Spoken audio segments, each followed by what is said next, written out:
అందరికీ నమస్కారము. సొరకాయ పెరుగు పచ్చడి ఇంకా ఎలా చేయాలో చూసేద్దాము. ఇందులో మనకు వెరైటీస్ చాలా ఉంటాయి. సొరకాయ పెరుగు పచ్చడిలో కూడా మనకు నచ్చే విధంగా ఎప్పుడు ఎలా చేసుకోవాలో అలా మన ఇంట్లో ఉన్నదాన్ని బట్టి చేసేసుకోవచ్చు. ఇలా ఒక సొరకాయ అయితే తీసుకున్నాము, కొంచెము కట్ చేసేసాము, ముప్పావు వంతు తీసుకున్నాము. ఈ సొరకాయలో చాలా రుచిగా ఉంటుంది ఈ చట్నీ అయితే.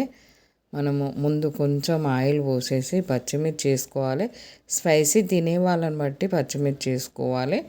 నేను ఆ కాయలో ముప్పావు వంతు తీసుకున్నాను. సొరకాయలో నువ్వులు ఒక 3 స్పూన్లు నువ్వులు వేయించేసుకోవాలి లైట్గా. పచ్చి కొబ్బరి, నువ్వులు, మనము వేయించిన పచ్చిమిర్చి, ఎల్లిపాయలు, సాల్టు, జీలకర్ర వేసి మనము బరకగా తిప్పుకోవాలి. మెత్తగా పేస్ట్ లాగా తిప్పకూడదు. ఇది మనం బరకగా గ్రైండర్కి వేసేసి మళ్ళీ అదే ఆయిల్లో సొరకాయ ముక్కలు చిన్నగా కట్ చేసి వేయించేసుకోవాలి. వేగిపోయిన తర్వాత ఇందులో కొంచెం లైట్గా వేగబట్లలో సాల్ట్ వేసుకోవచ్చు.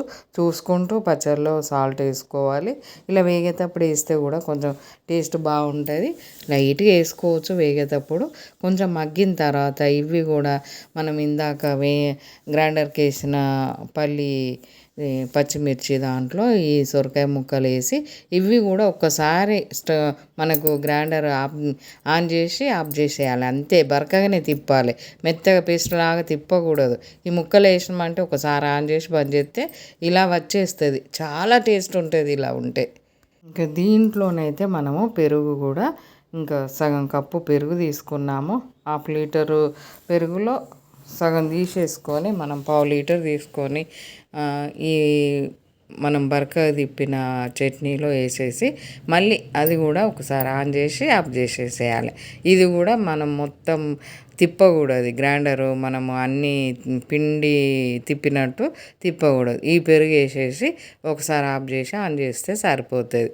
ఇంక ఈ పచ్చడి అయితే మనం మర్చిపోలేము టేస్ట్.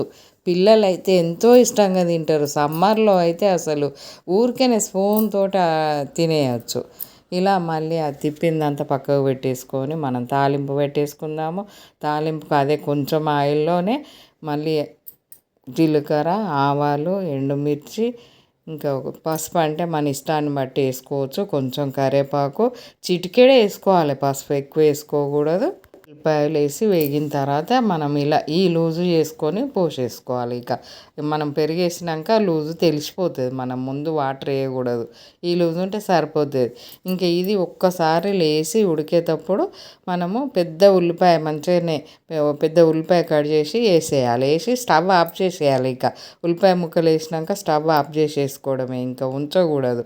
ఇంకా తర్వాత ఒక గుప్పెడు కొత్తిమీర వేసుకోవాలి.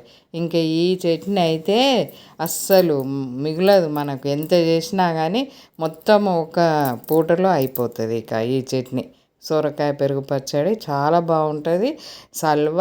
సమ్మర్లో అయితే ఇది రోజు చేసుకునే విధంగా ఉంటుంది. బోర్ కొట్టకుండా ఉంటుంది. అలా తినేయచ్చు. టేస్ట్ అయితే అంత బాగుంటుంది. నువ్వులు, పచ్చిమిర్చి, పచ్చి కొబ్బరి మనకు సరిగా పడ్డాయి అంటే టేస్ట్ అయితే అదిరిపోతుంది. మర్చిపోలేము. ఈ వీడియో కనుక నచ్చినట్టయితే లైక్ చేయండి, షేర్ చేయండి, సబ్స్క్రైబ్ చేయండి. ఎలా వచ్చిందో